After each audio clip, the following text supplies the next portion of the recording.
আজ বৃহস্পতিবার চলে গেলাম আড়াইজার মাঠে খেলা দেখার জন্য। প্রতি খেলাত রানাবাই জাজমেন্ট খারয়, অনেক সুন্দর জাজমেন্ট পালন করে।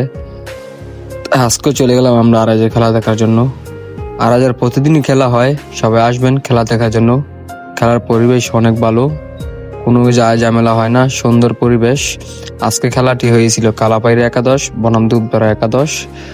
কালাপাইরা 3টি গোল দিয়েছে, দুপতরা করে অনেক সুন্দর একটি হিট করে গোল দিয়েছে।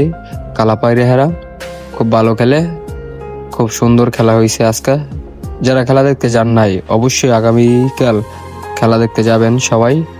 আজকে আসমানের দৃশ্যটা অনেক সুন্দর ছিল, পাশে মসজিদ, বড় একটি মসজিদ। এখানে বসে খেলা দেখলে অনেক ভালো লাগে, তাই আমরা প্রতিদিন এখানে বসে খেলা দেখি। অনেক সুন্দর একটি ভিউ আসে, আসমানে সুন্দর একটি কালার, সুন্দর পরিবেশ। সবাই আসবেন খেলা দেখার জন্য 2500 শহীদ মঞ্জুর স্টেডিয়ামে খেলা দেখার জন্য। সুন্দর পরিবেশ, কোনো ঝামেলা ছাড়া খেলা এখানে হয়, অনেক সুন্দর সুন্দর খেলা হয়। সবাই আসবেন ইনশাল্লাহ।